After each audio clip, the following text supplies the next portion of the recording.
as well. Now, I want to go back to not back to it, I want to go to the Trump town hall appearance last night at Fox News Channel, because there was one particular thing. He said a lot of things last night. He was at ease, he was relaxed, he was comfortable, and they tried.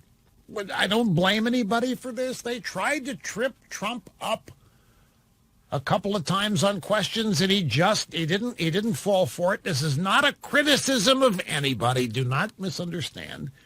It's just what journalists do.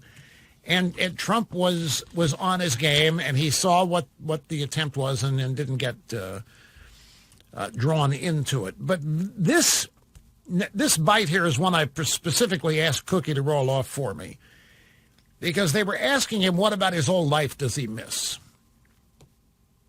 They asked him, go back the day before you came down the escalator, June of 2015, the day before. What was your life like? Do you miss any of that? This is what he said.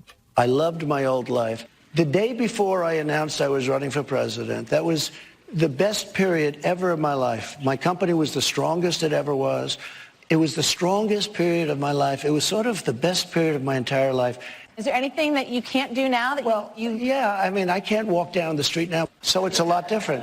So I do miss that. I miss that sort of free life. This is not a free life.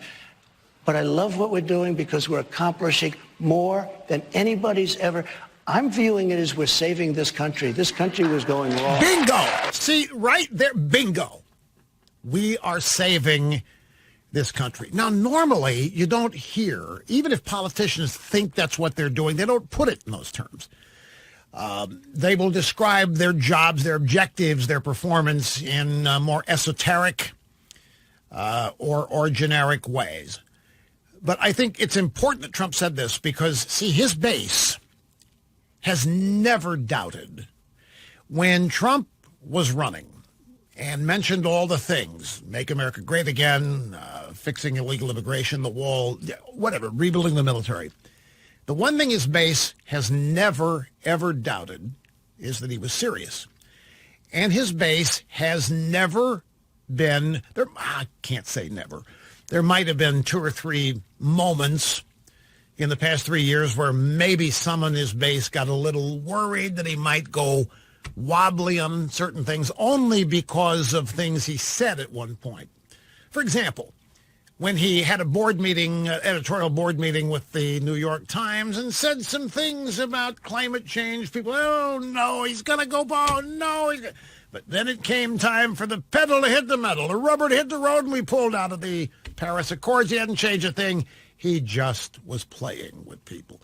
And the point is that Trump has yet to give his base any reason to doubt his sincerity. You realize how hard that is to do in politics? As cynical as people are, particularly Republican voters about Republican elected officials, and for Trump to maintain that high confidence level. So when in this answer, he says, I love what we're doing because I'm viewing it as we're saving this country. That's all anybody needed to hear last night. If that's all they heard, that was enough. That right there tells them that everything Donald Trump ran for office on is something he's still trying to accomplish and things that are related to it. They have no doubt. And that's why they've tried all of these things, the media with Russia and a phone call to Ukraine and Stormy Daniels and Avenatti, Michael Cohen, Avenatti, all of these futile little things that the media has tried, the Democrats have tried to separate Trump voters from Trump. They haven't even gotten close. And when Trump says, I really view it as we're saving this country, that's all any of his base needed to hear last night. And they remain all in, and they remain confident that he's on the same wavelength and thinking about the same thing as he was 4 years ago when he was running for office. And I think that bite right there is the essence of the Trump presidency. You go, what did he say? The day before he announced was the best period ever in his life. The day before he announced. Let me translate that for you. What that means is he didn't have to do this. He didn't have to leave that life. He wasn't running from the law. He wasn't about to go bankrupt. None of that. He didn't have to leave that life. He didn't have to do any of this. He wasn't trying to be famous. He already was. He wasn't trying to become powerful because he already was. He wasn't trying to curry favor for perks because he provides his own perks.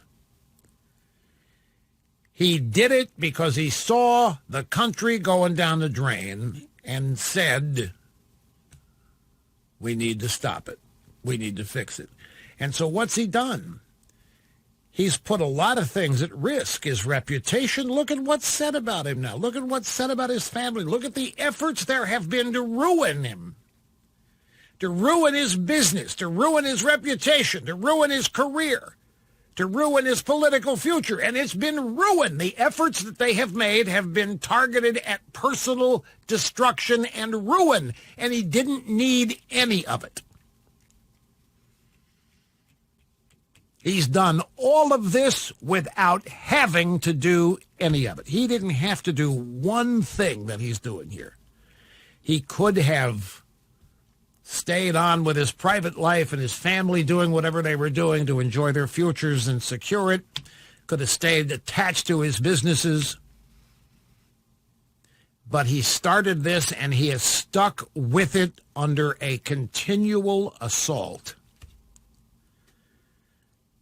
A personal, professional assault on him that is not ever going to end, even if he wins re-election. He said last night again, and he said, I think after we win re-election, we're all going to come together. I know why he said that, folks. He doesn't really think it. He hopes it.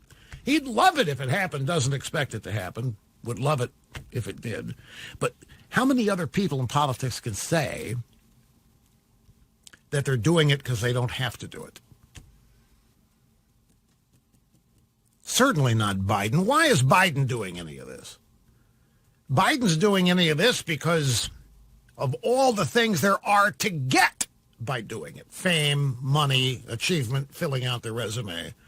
But Biden doesn't know where he is half time. And I'm not trying to be funny. Biden doesn't even know what his own agenda is, folks, because it isn't his. He is now the vessel for the Democrat Party. Joe Biden is simply a placeholder for whatever the Democrat establishment wants this country to become.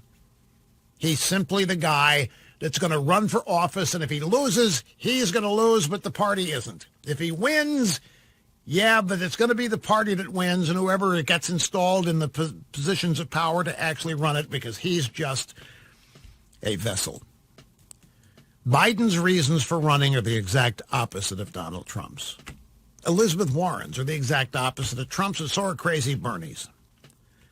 These people want the fame, the fortune, the notoriety, the power. Trump had all of that, as much of any of it as he wanted. And he's put up with all of these attempts to ruin him, to destroy him. And his supporters are fully aware of it. They're appreciative of it. And it's why everybody hangs in. Quick timeout. We'll be back in Washington.